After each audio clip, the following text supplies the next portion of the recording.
नमस्कार viewers and students. तो आज हम लोग एल्कोहल बनाने की वीडियो में पार्ट 4 देख रहे हैं। और इसके पहले के पार्ट में हमने मेथड ऑफ प्रिपरेशन देखा था दो तरीके से, एक एल्किल हैलाइड से और एक एल्कीन से। तो एल्कीन के अंतर्गत हमने एक बात की थी अभी, एल्कीन पर अगर हम हाइड्रेशन करा दें, मतलब डबल बॉन्ड वाले पर अगर हम पानी का योग करा दें तो उससे हमें एल्कोहल कैसे मिलेगा, वो पार्ट 3 में हम डिस्कस कर चुके हैं। आज जो हम डिस्कस करने वाले हैं वो है हाइड्रोबोरानन ऑक्सीडेशन, जिसे हम शॉर्ट में HBO प्रोसेस भी कहते हैं। हाइड्रोबोरेशन और ऑक्सीडेशन प्रोसेस एक ये देखेंगे और दूसरा देखेंगे ऑक्सीमर्क्यूरेशन एंड डीमर्क्यूरेशन। ठीक है, तो ये दोनों मेथड आज डिटेल में डिस्कस करेंगे। तो लेट वी स्टार्ट इट। तो अब इसके पहले पार्ट में देखो, हाइड्रोबोरानन ऑक्सीडेशन, जिसे हम शॉर्ट में बोल रहे हैं HBO प्रोसेस। ठीक है, HBO hydroboration and then oxidation process. तो ये इसका सबसे बड़ा फ़ायदा ये है कि अगर हमारे पास कोई असम्मित एल्कीन हो, जैसे इसके पहले एल्कीन पर एल्कीन जो है सम्मित और असम्मित, तो असम्मित एल्कीन पर अगर हम तनु H2SO4 की उपस्थिति में जल से क्रिया कराएंगे तो हमें मार्कोनिकॉफ के अकॉर्डिंग प्रोडक्ट मिलेगा। मार्कोनिकॉफ मतलब असम्मित एल्कीन है तो MKR का प्रोडक्ट मिलेगा। ठीक है, लेकिन इसके साथ सबसे अच्छी बात यह है और थोड़ा सा अलग ये है इसमें कि अगर कोई असम्मित एल्कीन होगा, अगर कोई असम्मित एल्कीन है तो जो उत्पाद होगा वो एंटी मार्कोनिकॉफ के अकॉर्डिंग होगा, मतलब AMKR के अकॉर्डिंग हमें उत्पाद मिलने वाला है। ठीक है, मतलब नाभिक स्नेही भाग द्विबंध कार्बन के उस परमाणु पर जाके जुड़ेगा जिस पर पहले से हाइड्रोजन परमाणुओं की संख्या ज़्यादा होती है। जो OH- होगा वो द्विबंध कार्बन के उस परमाणु से जाके जुड़ेगा जिस पर पहले से हाइड्रोजन परमाणुओं की संख्या ज़्यादा होती है। ठीक है बेटा, प्रोसेस क्या है हाइड्रोबोरानेशन।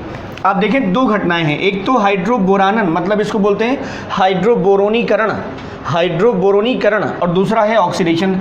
तो हाइड्रोबोरानन या हाइड्रोबोरेशन में होता क्या है, डाइबोरेन से योग होता है, डाइबोरेन से योग होता है। डबल बॉन्ड पर डाइबोरेन का योग होगा। डाइबोरेन का मतलब हो गया B2S6 या यहाँ पर हम इसको इस तरह दिखाएंगे BS3 का होल ट्वाइस। तो B2S6 या BS3 का होल ट्वाइस का योग होगा किसकी उपस्थिति में, THF टेट्राहाइड्रोफ्यूरॉन। टेट्राहाइड्रोफ्यूरॉन मीन्स ये साइक्लिक ईथर, ये दिस इज THF। ठीक है, तो इस साइक्लिक ईथर की उपस्थिति में डाइबोरेन जब क्रिया होगी तो क्या मिलेगा हमें, ट्राईएल्किल बोरेन ट्राईएल्किल बोरेन मिलेगा। यहाँ से यहाँ तक की जो घटना है वो कहला रही है हाइड्रोबोरेशन या हाइड्रोबोरानन या हाइड्रोबोरोनीकरण। क्लियर, तो डाइबोरेन असम्मित एल्कीन पर THF की उपस्थिति में जाके जुड़ जाएगा, ट्राईएल्किल बोरेन मिलेगा। इतना जो रिएक्शन पार्ट है ये कहलाता है हाइड्रोबोरानन। उसके बाद इस ट्राईएल्किल बोरेन का क्षार की उपस्थिति में हाइड्रोजन परऑक्साइड के साथ अपघटन होगा, हाइड्रोजन परऑक्साइड के साथ अपघटन होगा और उससे हमें मिलेगा अल्कोहल। तो ये जो प्रोसेस है ना, ट्राईएल्किल बोरेन का सोडियम हाइड्रोक्साइड क्षार की उपस्थिति में H2O2 के साथ रिएक्शन, ये कहलाता है ऑक्सीडेशन। तो दो प्रोसेस है, हाइड्रोबोरेशन और ऑक्सीडेशन, इसलिए शॉर्ट में इसे बोला जा रहा है HBO प्रोसेस। ठीक, क्लियर है। अब इसका एक स्टेटमेंट बड़ा है और वो इसी तरह से जैसे ये है कि अगर टर्मिनल एल्कीन है बेटा, टर्मिनल एल्कीन है, टर्मिनल एल्कीन का मतलब जो भी एल्कीन है उसमें डबल बॉन्ड CH2 का केस मिल रहा है हमें, मतलब ये ऐसा केस अगर है तो टर्मिनल एल्कीन मतलब शीर्ष पे क्या लगा हुआ है, डबल बॉन्ड, शीर्ष किनारे वाले कार्बन पे क्या लगा हुआ है, डबल बॉन्ड। तो टर्मिनल एल्कीन से सदैव 1 डिग्री एल्कोहल प्राप्त होता है, ये कहा जा सकता है। इसके हिसाब से कह सकते हैं 1 डिग्री एल्कोहल प्राप्त होता है। ये हाइड्रोबोरानन ऑक्सीडेशन या हाइड्रोबोरेशन ऑक्सीडेशन का एक सबसे बड़ा स्टेटमेंट याद रखिए कि अगर आप टर्मिनल एल्कीन लेते हैं तो उससे आपको सीधे 1 डिग्री एल्कोहल मिलेगा। 1 डिग्री एल्कोहल की पहचान आप जानते हैं, CH2OH। क्लियर बेटा, मतलब आपको इस टाइप का स्केलेटन वाला एल्कोहल मिलेगा। अब रिएक्शन देखो ज़रा, हम यहाँ दिखा रहे हैं, जैसे मान लीजिए ये एक असम्मित एल्कीन है और इसकी रिएक्शन डाइबोरेन से हम करा रहे हैं। In the presence of THF, ठीक। तो इसको B2S6 लिखा है ना, वैसे ये लुईस एसिड होता है, आपको पता है कि इलेक्ट्रॉन डेफिशिएंट सेंटर है, इसका अष्टक पूरा नहीं होता, जैसे BS3 का अष्टक पूरा नहीं है तो 2 बनाना बॉन्ड बन जाते हैं इसके बीच में, तो BS3 के 2 अणु मिलकर के बना लेते हैं B2H6। तो उसको रिएक्शन के पर्पज़ से हम उसको BS3 और BS3 के रूप में दिखा रहे हैं।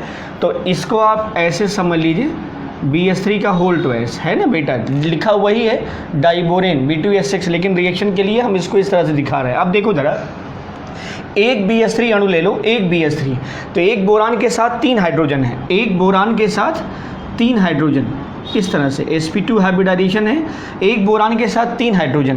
तो इसमें से जब क्लेवेज होगा तो H अलग होगा, BH2 अलग होगा, एक एक करके। तो अब इस पर ज़रा देखो, ऐड होने के बाद क्या होता है, RCH2 BH2, ये पहला अणु है एल्कीन का पहला मॉलिक्यूल, और ये BS3 का एक अणु, BS3 का एक अणु हमने यूज़ किया है, ठीक है। अब अगला देखो, इसमें ये एल्कीन का दूसरा अणु ऐड कर रहा है फिर से, तो अब क्या होगा, RCH2 का होल ट्वाइस BH, इसका जो एक दूसरा वाला H है फिर जाके यहाँ जुड़ेगा और B के साथ फिर जाकर के ये ऐड हो जाएगा, तो RCH2BH। अगला एल्कीन का तीसरा अणु पार्टिसिपेट कर रहा है, मिलेगा क्या, RCH2 का whole thrice B, this is tri alkyl borane, ठीक, ट्राई एल्किल बोरेन। अब इस केस में इसी ट्राई एल्किल, मतलब यहाँ से यहाँ तक की जो प्रोसेस है वो क्या कहला रही है, हाइड्रोबोरेशन। अब ऑक्सीडेशन होना है इसी ट्राई एल्किल बोरेन का, ये हो गया CH2 का होल थ्राइस B, और हाइड्रोजन पेरोक्साइड से रिएक्शन हो रही है in the presence of sodium hydroxide. तो H2O2 आप जानते हैं, इससे हमें 2 OH मिलता है, तो एक OH बोरान के साथ और एक OH इस CH2 के साथ, तो ऐसे 3 टाइम्स, 3 बार ऐसा होगा, तो होगा क्या, RCH2CH2OH और प्लस 3 टाइम्स B के साथ, तो OH का B के साथ 3 बार, तो BOH का होल थ्राइस, इसी को आप H3BO3 भी लिख सकते हैं, दिस इज आर्थोबोरिक एसिड, ये हो गया आर्थोबोरिक एसिड, और ये क्या हो गया बेटा, 1 डिग्री एल्कोहल, CH2OH है ना ये, और ये 3 टाइम्स मिला। हाँ, अब अगर आप यहाँ पर 2 करेंगे तो यहाँ 6 करना पड़ेगा, यहाँ अल्टीमेटली 6, तो यहाँ पर 6 एल्किल हो जाएगा, तो ट्राई एल्किल बोरेन के 2 अणु पार्टिसिपेट हो जाएगा, 2 अणु बन जाएंगे यहाँ पर, और फिर से उसका हम ऑक्सीडेशन कराएंगे हाइड्रोजन पेरोक्साइड या NH के द्वारा, तो मिल जाएगा हमें RCH2CH2OH। क्लियर। तो दिस इज द आर्थोबोरिक एसिड, ये प्रोडक्ट है, और ये मेन जो हमारा मेन प्रोडक्ट है वो ये 1 डिग्री एल्कोहल, ठीक। इसको हम तोड़ के भी दिखा रहे हैं, वो कैसे, देखो। अब उसी रिएक्शन को जो अभी आपने देखा है, उसी रिएक्शन थोड़ा हम और एक्सप्लेन करेंगे, उसको थोड़ा सा और ट्रेस करने वाले हैं, ठीक है। तो इसमें थोड़ा सा हम एल्कीन पर जब पानी का योग हुआ था, जैसे हम हाइड्रेशन ऑफ एल्कीन कहते हैं, उसको थोड़ा सा हम एक्सप्लेन कर रहे हैं। वहाँ देखें अगर आप, तो वहाँ हाइड्रोनियम आयन बनता है पहले स्टेप में, हाइड्रोनियम आयन बनने के बाद वो ऐड होता है, और वहाँ से जब वाटर मॉलिक्यूल निकलता है तो वहाँ कार्बोकैटायन का सेंटर बनता है, ठीक है। कार्बोकैटायन बनता है, मतलब कार्बन पर प्लस चार्ज आ जाता है, इतना ठीक है। ध्यान रखिएगा, हाइड्रोबोरेशन ऑक्सीडेशन या HBO प्रोसेस में कहीं पर भी कोई कार्बोकैटायन का फॉर्मेशन नहीं होता, कोई भी कार्बोकैटायन या कार्ब धनायन का फॉर्मेशन नहीं होता इंटरमीडिएट के फॉर्म में, ठीक है। लेकिन उसमें होता है, एल्कीन पर जल के योग में कार्बोकैटायन बनता है, यहाँ पर जब डाइबोरेन का योग होता है तो कार्बोकैटायन नहीं बनता है, ठीक है। अब जरा देखो, ये जो H एडिशन हो रहा है वो होता कैसे है, ये वाला जो पोर्शन है, ये जो पोर्शन है ये एक साथ होता है बेटा, एक साथ। तो अब ये कार्बन इस H के साथ ऐड करता है और ये BH2 इसके साथ जाके जुड़ जाएगा। तो देखो ज़रा क्या होगा, यहाँ मिल गया R और ये H इधर आ गया, तो ये हो गया CH2, और यहाँ ये CH2 पहले से है, और यहाँ क्या मिल गया, BH2। क्लियर। अब अगर आप देखें तो ये जो बोरान है इसके पास 2 हाइड्रोजन एज इट इज़ और भी है ना, तो अगर फिर से वही एल्कीन अगर अटैक करे तो यहाँ प्रोसेस फिर से एक H इधर आके जुड़ जाएगा, और ये, तो अब क्या मिलेगा, R CH2 B फिर दे CH2R और ये हो गया H। ठीक बेटा, 2 बार हो गया। तीसरी बार फिर से वही एल्कीन, क्योंकि एल्कीन के एक्सेस में रिएक्शन हो रही है, तो अब ये फिर से ये वाला H इधर आके जुड़ेगा और ये CH2B के साथ जुड़ जाएगा, मतलब ये बन जाएगा, देखो R CH2B CH2R CH2R। Clear. अब ये जो ये जो बना है, ये अगर आप देखें तो ये ट्राई एल्किल बोरेन, क्या है बेटा, try alkyl borane, RCH2 3 times try alkyl borane. अगर बोरान के 2 अणु रहे होंगे तो वहाँ हमें 6 हाइड्रोजन मिलेगा और तो यहाँ हमें 2 टाइम्स करना पड़ेगा। क्लियर।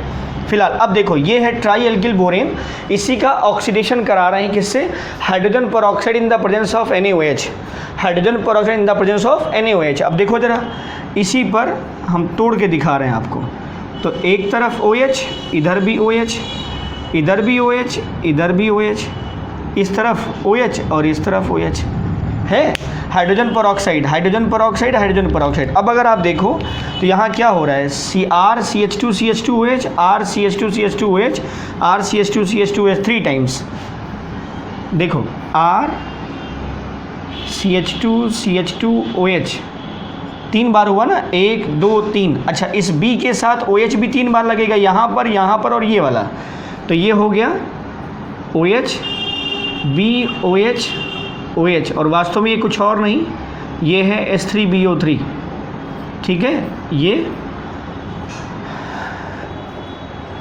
एक एसिडिटी वाला, एक बेसिसिटी वाला एसिड है, एक बेसिसिटी वाला एसिड है H3BO3। ये एक OH माइनस और एक्सेप्ट कर सकता है, नहीं H प्लस नहीं देगा एक को, इस पर 3 OH दिख रहा होगा बट, लेकिन ये H3BO3 कोई भी H प्लस आयन देता नहीं है, कोई भी H प्लस आयन नहीं देता है। ठीक है, ये एक OH माइनस आयन एक्सेप्ट कर सकता है, इसलिए इसकी जो बेसिसिटी होती कितनी होती है, 1। तो ये मोनो बेसिक एसिड है H3BO3 आर्थोबोरिक एसिड, और ये बन गया बेटा आपका 1 डिग्री अल्कोहल। क्लियर। तो ये स्टेप है, और एक खास बात इसमें देखें तो इस प्रोसेस में कहीं पर भी कार्बोकैटायन नहीं बना है। बार बार ये बात हम बोल रहे हैं, ज़रूर मेंशन करिए, इस प्रोसेस में कहीं पर भी कोई कार्बोकैटायन का फॉर्मेशन नहीं होता है। अब 1-2 एग्जांपल देख लो इसके, और अब इसमें 2 एग्जांपल्स हमने और ले लिए हैं, ये प्रोपीन, ये हाइड्रोबोरेशन और ये ऑक्सीडेशन। प्रोडक्ट क्या मिलेगा सॉरी, प्रोडक्ट मिलेगा आपको एंटी मार्कोनी। क्या मिलने वाला है, एंटी मार्कोनी। OH माइनस कहाँ जाएगा, जहाँ पर पहले से हाइड्रोजन के नंबर्स ज़्यादा होंगे, बस सिंपल है। ठीक है, पहले ऐड होगा, एडिशन होगा, योगज उत्पाद मिलेगा या एडिशन प्रोडक्ट मिलेगा, और फिर बाद में उसका हो जाएगा ऑक्सीडेशन H2O2 के through in the presence of NaOH। Clear. ये है, ये भी एसिमेट्रिक एल्कीन है, 2 मेथिल प्रोपीन। अब इस पर अगर OH माइनस जाएगा तो कहाँ जाएगा, जहाँ पर हाइड्रोजन पहले से ज़्यादा है, मतलब यहाँ पर जाएगा। तो आपको क्या मिल रहा है, अगर आप देखें तो आपको 1 डिग्री अल्कोहल मिल रहा है। ठीक है, 1 डिग्री अल्कोहल का प्रोडक्ट मिल रहा है, इसलिए हमने सीधे बोल दिया था कि टर्मिनल एल्कीन अगर है, टर्मिनल एल्कीन मतलब सीड्स पर अगर डबल बॉन्ड CH2 पड़ा हुआ है तो हमेशा उसके हाइड्रोबोरेशन और ऑक्सीडेशन के पश्चात मिलेगा 1 डिग्री अल्कोहल। ठीक बेटा, this is very very important. और कंपाउंड का नाम हो जाएगा ये प्रोपेन 1-ऑल या प्रोपेनॉल 1, और ये हो गया 2 मेथिल प्रोपेन 1-ऑल, है ना। तो ये भी 1 डिग्री है और ये भी 1 डिग्री है। एक बड़ी बात है इस हाइड्रोबोरेशन में, ध्यान रखिएगा। ठीक है, थोड़ा सा कंपाउंड अभी आगे हम क्लासीफाई करके देख लेंगे, लेकिन एक स्टेटमेंट जरूर याद रखिएगा कि यहाँ पर कार्बोकैटायन का फॉर्मेशन नहीं होता, इसीलिए रीअरेंजमेंट भी नहीं होता है। तो इस प्रोसेस में, इस अभिक्रिया में रीअरेंजमेंट मतलब एल्किल समूह या हाइड्राइड समूह का रीअरेंजमेंट नहीं होता है, ये ध्यान रखिएगा। इस अभिक्रिया में रीअरेंजमेंट नहीं होता है। ठीक है, रीअरेंजमेंट नहीं होता है। अभी ये स्टेटमेंट का एप्लीकेशन क्या है, अभी हम आगे देखेंगे। ठीक है, अगला पार्ट देखो, this is also very important topic. Alkene से हम अल्कोहल बना रहे हैं। ठीक है, उसी में अगली तीसरा पार्ट है ऑक्सीमर्क्यूरेशन एंड डीमर्क्यूरेशन। ऑक्सी मर्क्यूरीकरण और वी मर्क्यूरीकरण। क्या मतलब है इसका? मतलब ये है कि ऑक्सीजन के साथ मरकरी जो होता है उसका हम योग कराएंगे और फिर उस मरकरी को हम बाहर निकालेंगे। तो मरकरी को बाहर कैसे निकालेंगे? हम उसका अपचयन करा देंगे। ठीक है, तो एक बार मरकरी को जोड़ेंगे, मतलब मरकरी जाके ऐड होगा और फिर मरकरी को बाहर निकालेंगे तो ऑक्सी मर्क्यूरीकरण और फिर बाद में वी मर्क्यूरीकरण, मतलब जो मरकरी जुड़ा हुआ है उसको बाहर निकालेंगे। इसलिए प्रोसेस का नाम क्या है? Oxy mercuration and demercuration. ठीक, अब चूंकि जो डीमर्क्यूरेशन है वो अपचयन के द्वारा प्राप्त किया जाता है या अपचयन के द्वारा प्रोसीड कराया जाता है, इसीलिए इस प्रोसेस को हम ऑक्सी मर्क्यूरेशन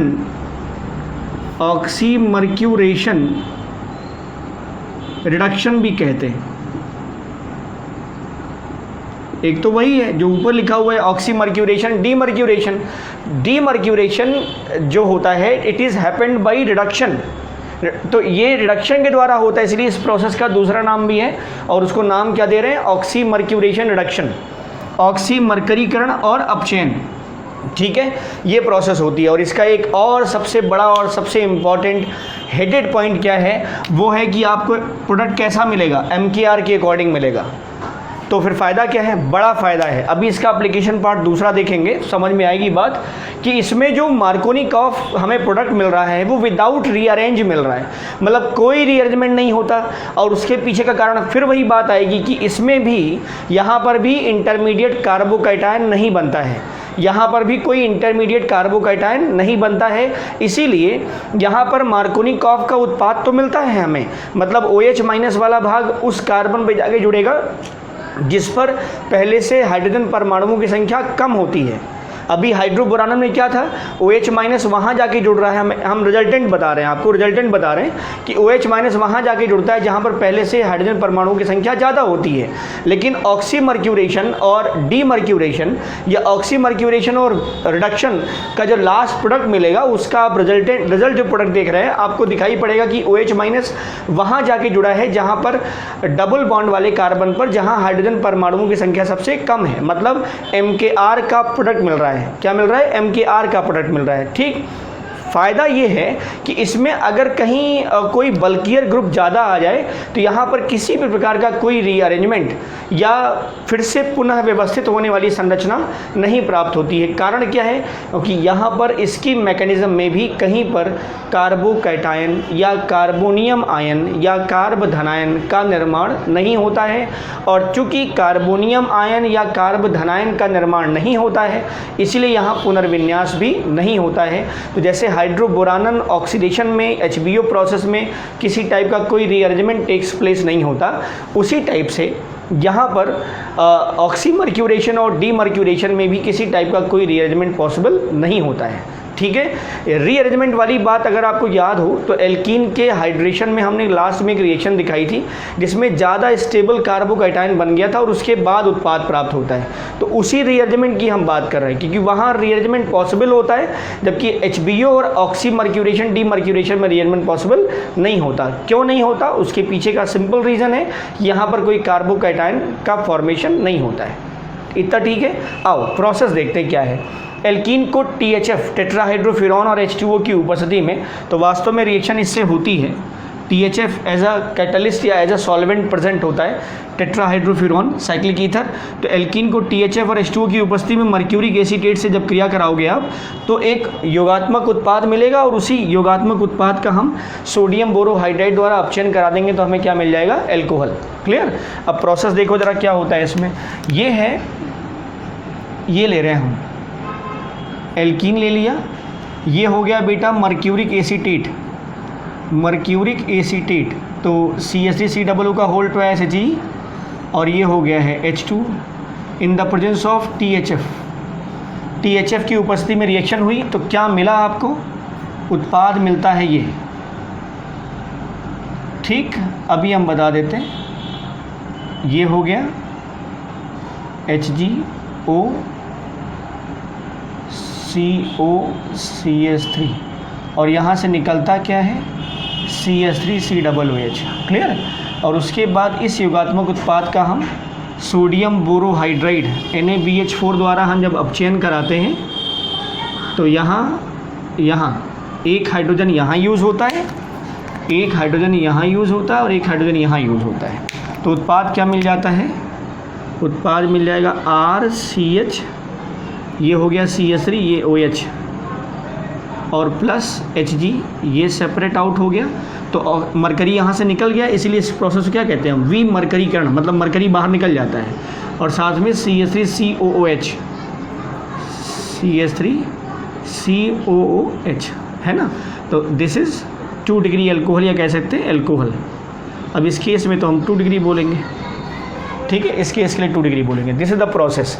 अब इसमें हो क्या रहा है, यहाँ से यहाँ तक की जो प्रोसेस है वो है ऑक्सीमरकरीकरण, और यहाँ से यहाँ तक की जो प्रोसेस है वो है विमरकरीकरण, मतलब मरकरी का बाहर निकलना। या चूँकि हाइड्रोजन हम इस्तेमाल करते हैं in the presence of catalytic hydrogen, तो सोडियम बोरोहाइड्राइड के साथ अपचयन होता है, इसलिए इस घटना को, यहाँ से यहाँ तक की घटना को हम अपचयन कहते हैं। तो ये जो प्रोसेस है ये रिडक्शन है, ये इतना रिडक्शन है, ठीक है, और ये इतना जो प्रोसेस है वो है ऑक्सीमर्क्यूरेशन, ऑक्सीमर्क्यूरेशन, ठीक है। इस रिडक्शन को आप डीमर्क्यूरेशन भी कह सकते हो, डीमर्क्यूरेशन भी कह सकते हो बेटा, ठीक है। तो डीमर्क्यूरेशन, तो this is the process, oxymercuration और डीमर्क्यूरेशन। क्लियर? अब इसमें यहाँ देखो हुआ कैसे ये, अगर आप इस मर्क्यूरिक एसीटेट को अगर आप देखें तो ये है CH3COOHG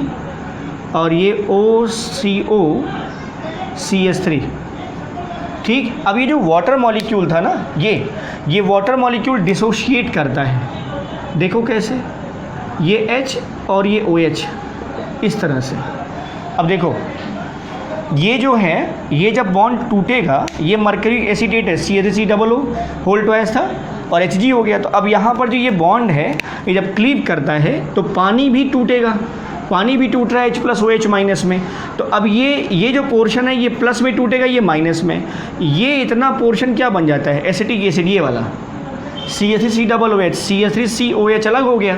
अब यहाँ पर क्या मिल रहा है हमें? CH3COHG प्लस और OH माइनस। तो ये ऐड ना करके ये अब एज अ अटैकिंग एजेंट काम करता है, जिसमें ये जो है वो न्यूक्लियोफाइल है। क्या है ये? न्यूक्लियोफाइल है। तो ये न्यूक्लियोफाइल सेम एज MKR के अकॉर्डिंग ऐड होता है, किस पर? एल्कीन पर। तो अब आप जानते हैं कि न्यूक्लियोफाइल वहाँ अटैक करता है किसी असममित एल्कीन पर जिसमें जिस कार्बन पर हाइड्रोजन के नंबर सबसे कम होते हैं। तो यहाँ है 2 हाइड्रोजन, यहाँ है 1 हाइड्रोजन, तो ये OH माइनस यहाँ अटैक करता है, तो CHOH हो गया, CHOH, और ये Hg वाला पोर्शन जो है इस CH2 के साथ जाके जुड़ जाता है, तो HgOCOCH3, और इसी का फिर अपचयन जब होता है सोडियम बोरोहाइड्राइड के साथ, तो RCHOH CH2H आ गया। तो ये H कहाँ से आया? यहाँ से आया, सोडियम बोरोहाइड्राइड के साथ, तो आ गया RCHOH CH3, ये मिल गया, Hg सेपरेट हो गया और ये CH3COOH। क्लियर? तो ये थी मेन स्टेप इसका यही था कि जो मर्क्यूरिक एसीटेट है उसमें से पानी के कारण ये H+OH माइनस में डिसोशिएट हुआ है पानी, और उसका एसीटेट आयन H+ के साथ रिएक्शन करके एसिटिक एसिड बना के अलग हो गया, ये एसिटिक एसिड अलग हो गया, CH3COOH अलग हो गया बेटा। उसके बाद ये Hg और OH माइनस, तो that portion is act as a nucleophile, और ये न्यूक्लियोफाइल अब अटैक करता है उस कार्बन पर जिस पर पहले से हाइड्रोजन के नंबर्स कम होते हैं, यहाँ पर जाके ऐड करेगा, और ये CH3COOHG वाला पोर्शन इस कार्बन इस CH2 के साथ जाके ऐड करेगा। क्लियर? ये साइमल्टेनियस रिएक्शन होती है, यहाँ पर कोई भी कार्बोकैटायन का फॉर्मेशन नहीं होता है, किसी टाइप का कोई कार्बोकैटायन या कार्ब धनायन का फॉर्मेशन नहीं होता। तो जब नहीं होता है कार्बोकैटायन का फॉर्मेशन तो रीअरेंजमेंट भी नहीं होता है। ठीक बेटा? अब इसका एक एग्जाम्पल और देख लो, 1-2 एग्जाम्पल और देख लो। 2 एग्जाम्पल देखो, एक प्रोपीन लिया है हमने और एक 2-मेथिल प्रोपीन लिया है। ठीक बेटा? अब यहाँ पर सीधे ये oxymercuration and this is reduction, oxymercuration, demercuration. ठीक? अब इसके यहाँ पर हम इस पोर्शन को ऐड करेंगे और बाद में इसको एलिमिनेट करा देंगे या इसका रिडक्शन करा देंगे। तो अब इसका सिंपल क्रक्स क्या था? सिंपल क्रक्स यही था कि OH माइनस वहाँ जाएगा जहाँ हाइड्रोजन के नंबर्स कम होंगे, मतलब प्रोडक्ट कैसा हो गया? MKR के अकॉर्डिंग। तो बस सीधे आप बना दीजिए, CH3 CHOH और ये हो गया CH3। समझ रहे हैं? ये तो MKR के अकॉर्डिंग प्रोडक्ट बन गया। यहाँ देखो CH3 CH3, यहाँ भी CH3 और ये हो गया OH। यहाँ CH3 हो जाएगा और ये क्या हो जाएगा, वो क्लियर। तो ये था oxy mercuration and D mercuration का प्रोसेस, क्लियर। अब हाइड्रोबोरेशन, ऑक्सी मर्क्यूरेशन और साथ में एक जो रिएक्शन शुरू में हुई थी एल्कीन की हाइड्रोलिसिस के लिए, एल्कीन का हाइड्रेशन के लिए, उसके लिए कुछ एप्लीकेशन पार्ट और एक्सेप्शनल केस हम देख रहे हैं, क्लियर। देखो ज़रा क्या है। अब बेटा यहाँ पर 2 एग्जाम्पल्स हम उठा रहे हैं। This is very very important for your board examination as well as your competitive examination. तो जिसमें एल्कीन के तीनों पार्ट को हम सम अप कर रहे हैं और उसके साथ उसका एप्लीकेशन पार्ट भी आपको समझ में आ जाएगा आई होप। एल्कीन पर पानी के योग से हम भी अल्कोहल प्राप्त करते हैं, हाइड्रोबोरेनेशन और ऑक्सीडेशन HBO प्रोसेस से भी हम अल्कोहल प्राप्त करते हैं, और ऑक्सी मर्क्यूरेशन डी मर्क्यूरेशन से भी हम अल्कोहल प्राप्त करते हैं, ठीक है। जो एल्कीन पर पानी का योग होता है, हाइड्रेशन जिससे हम कराते हैं, वहाँ पर प्रोडक्ट हमें MKR के अकॉर्डिंग मिलता है। सिंपल बात थी। उस वीडियो पार्ट 3 में हमने आपको बताया था, वहाँ पर लास्ट में आप देखेंगे तो वहाँ रीअरेंजमेंट दिखाया है हमने, क्योंकि स्टेप 3 पार्ट में होगा तो कार्बोकैटायन सेकंड स्टेप में बनता है, और कार्बोकैटायन के बनने के कारण ज़्यादा स्टेबल, मतलब अगर पॉसिबिलिटी है अगल बगल कुछ ऐसी शिफ्टिंग से जिससे ज़्यादा स्टेबल कार्बोकैटायन अगर बन जाता है तो शिफ्टिंग पॉसिबल होती है। ध्यान रखिए, ये बहुत बड़ा डिफरेंस है इसमें और इसके साथ इसमें, इन दोनों प्रोसेस के साथ और इसमें। ये है हाइड्रेशन, ये है हाइड्रोबोरेनेशन ऑक्सीडेशन, और ये है oxy mercuration and D mercuration, clear.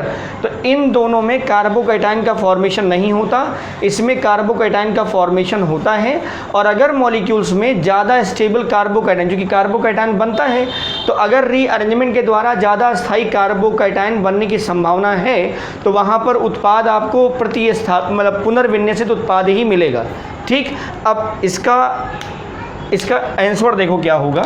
देखो ज़रा, डबल बॉन्ड है, double bond CH, double bond CH2। अगर इसकी शिफ्टिंग कराई जाए तो कार्बोकैटायन इस पर आता है, मतलब हम इस केस के लिए बता रहे हैं, तो कार्बोकैटायन इस पर आता है। और अगर यहाँ हाइड्राइड शिफ्ट हो जाए, हाइड्राइड शिफ्ट अगर हो जाए, तो जब हाइड्राइड H- शिफ्ट होगा तो यहाँ हो जाएगा CH2 और यहाँ हो जाएगा बेटा CH2। तो जो ये वाला कार्बन है ना, ये पॉजिटिवली चार्ज हो जाएगा। अगर आप ध्यान से देखें, जब ये कार्बन है इस तरह से पॉजिटिव चार्ज, ये 2 डिग्री का है, और हाइड्राइड की शिफ्टिंग के बाद अगर यहाँ H- यहाँ चला आया और प्लस चार्ज यहाँ आया तो ये 3 डिग्री का कार्बोनियम आयन बन गया।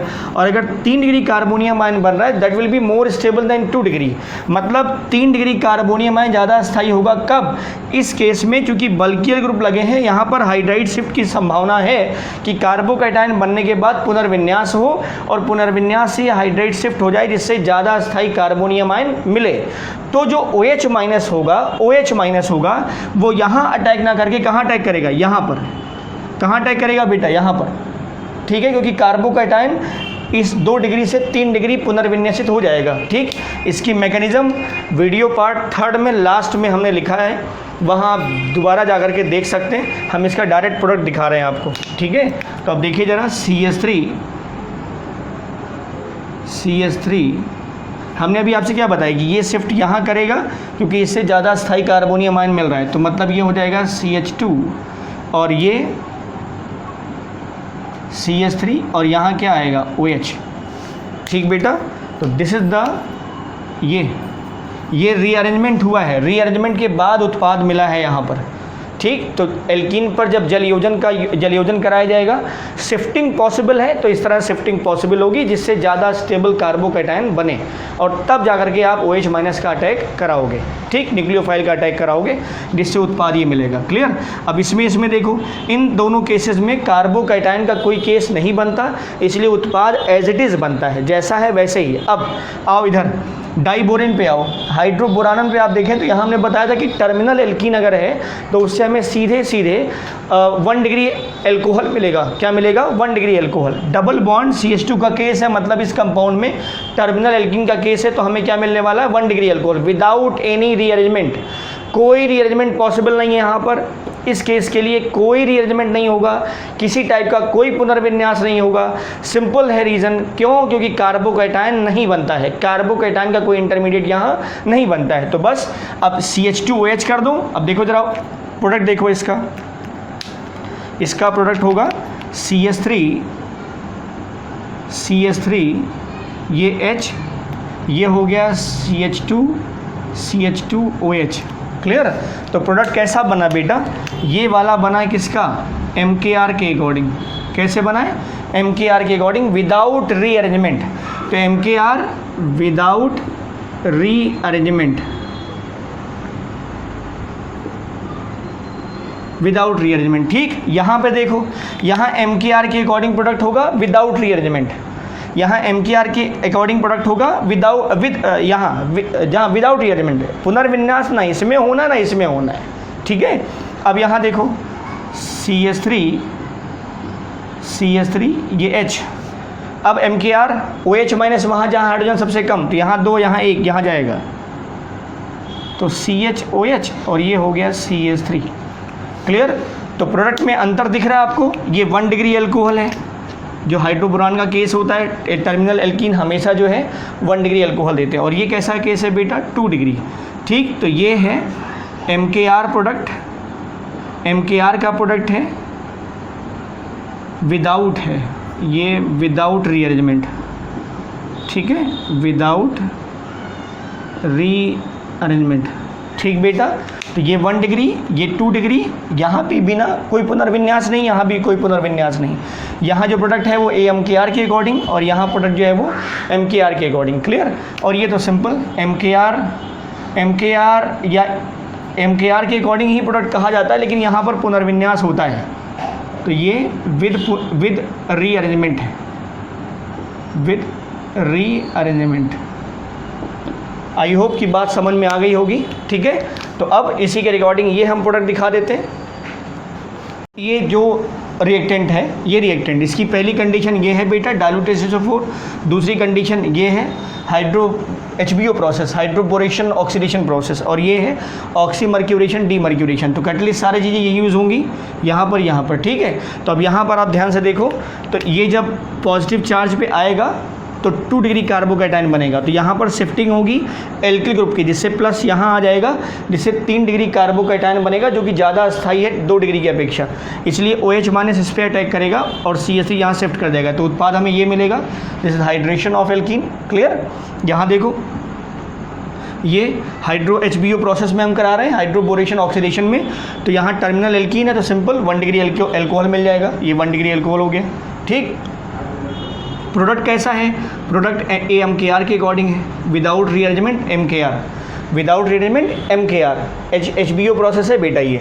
यहाँ देखो, यहाँ MKR का प्रोडक्ट मिल रहा है विदाउट रीअरेंजमेंट, ठीक। तो OH माइनस यहाँ जाएगा जहाँ हाइड्रोजन कम है, तो OH। क्लियर। तो this is the application part of hydration of alkene, HBO process as well oxymercuration and demercuration. I hope की बात समझ में आई होगी। This is that was very important topic, और आपके बोर्ड एग्ज़ाम में, और इसका एप्लीकेशन पार्ट बहुत इंपॉर्टेंट है। तो कंपैरिजन समझ में आ गया होगा। यहाँ पर MKR with rearrangement, AMKR HBO बिना किसी पुनर्विन्यास के सीधे हमें एंटी मार्कोनी का उत्पाद मिलता है, और यहाँ भी बिना पुनर्विन्यास के हमें MKR का प्रोडक्ट मिलता है। तो HBO में और ऑक्सीमर्क्यूरेशन डीमर्क्यूरेशन में पुनर्विन्यास नहीं होता है। क्लियर। तो this is the method of preparation. अगला पार्ट जो है वो मेथड ऑफ प्रिपरेशंस की कुछ और मेथड हम लोग देखेंगे। तो इसके लिए इतना ही। Stay tuned. Thank you for watching.